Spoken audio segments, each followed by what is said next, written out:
നമസ്കാരം, ഞാൻ ലക്ഷ്മി കാണത്ത്. ഒരു പ്രസ്താവന കാണിച്ചുതരാം.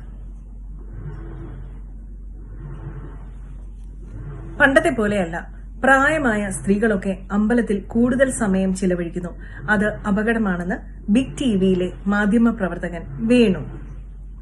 നമ്മുടെ ജീവിതത്തിൽ ചില തിക്ത അനുഭവങ്ങളൊക്കെ ഉണ്ടായിക്കഴിഞ്ഞാൽ നമുക്കൊരു ആഘാതം എന്ന് പറയുന്ന അവസ്ഥയുണ്ടാവും. പരിക്ക്, ആഘാതം, ട്രോമ എന്നാണ് അതിനെ മനഃശാസ്ത്രം പറയുന്നത്.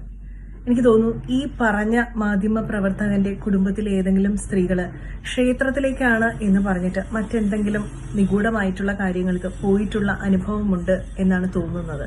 അതാണ് ഈ കാണുന്ന ക്ഷേത്രങ്ങളിൽ പോകുന്ന സ്ത്രീകളെല്ലാം ഇങ്ങനെ പറയാൻ തോന്നുന്നത്. ഇതിന് പരിഹാരം നല്ലൊരു മാനസിക രോഗ വിദഗ്ധനെ കണ്ട് നല്ല ചികിത്സ തേടുക എന്നുള്ളതാണ്. അല്ലാതെ ക്ഷേത്രങ്ങളുടെയും ഹിന്ദു വിശ്വാസികളുടെയും പുറത്തു കയറുക എന്നുള്ളതല്ല.